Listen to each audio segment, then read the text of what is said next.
Tottenham are one of the biggest clubs in English football, and even got to the final of the Champions League not so long ago, but they really need a fix after their awful 2022-23 season.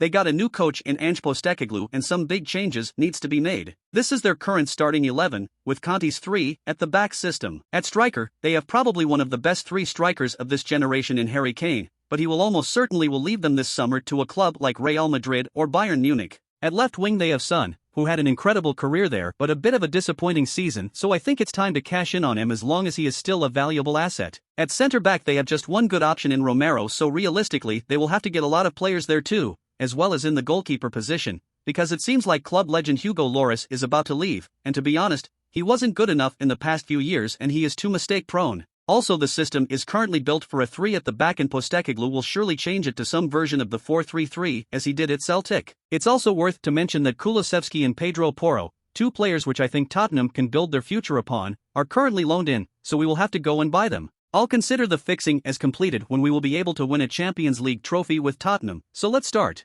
First of all, we sold Harry Kane to Real Madrid for £111 million.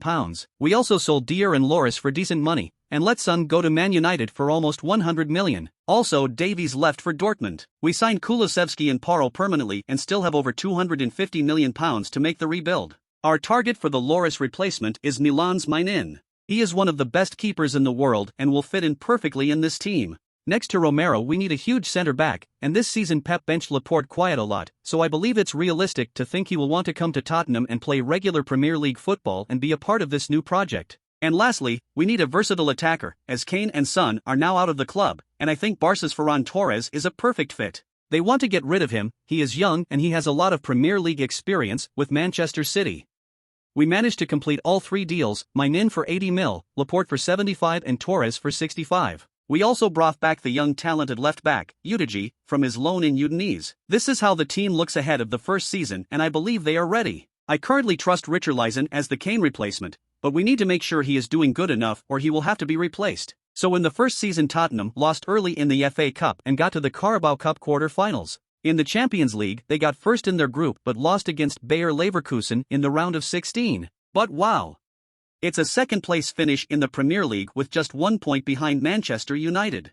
I'm sure every Tottenham fan will take this next season, and it seems like Richarlison will not be replaced after having an amazing season scoring 24 and getting 4 assists. Torres was also insane with 20 and 8. This is the team now at the end of season 1 and that is massive improvement. 85 Torres, 83 Richarlison, 84 Kulusevski, 84 Bentancur, 86 Hojbjerg, 82 Bissouma, 84 Porro, 85 Romero, 86 Laporte, 78 Udigi and 89 Mainin. And we have a £200 million budget to improve the squad even more for season 2. I think the team is very good and doesn't need a lot of changes. Also, after a second-place Premier League finish we will be able to attract top-class players, so I thought about a huge one, the Real Madrid engine Federico Valverde. We paid $130 million plus skip for the young midfielder and look at our team now. They are ready to conquer European football, so let's see how they will do in season 2.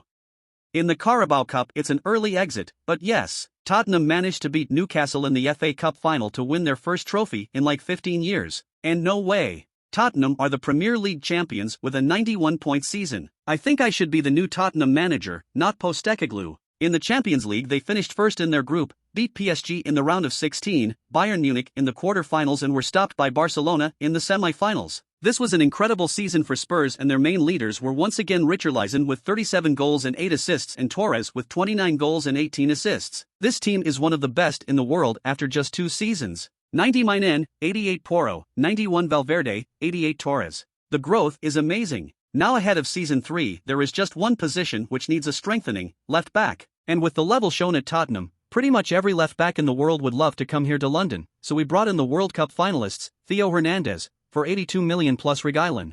Hernandez comes in at an 89 rating and now the team looks complete. Let's see if they can win the Champions League this season. So Tottenham won the Community Shield versus Liverpool, lost against them in the FA Cup quarter-finals and lost to Wolves in the Carabao Cup semi-finals. Could they get a back-to-back Premier League titles though?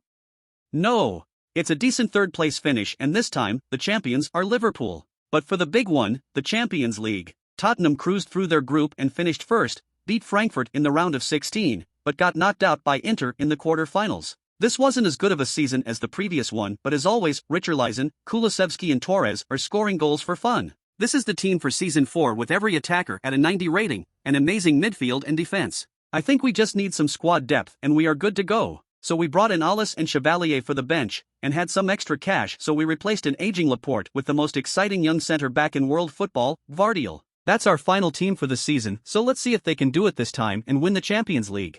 In the FA Cup it's a round 5 exit against Coventry City, but we did manage to win the Carabao Cup.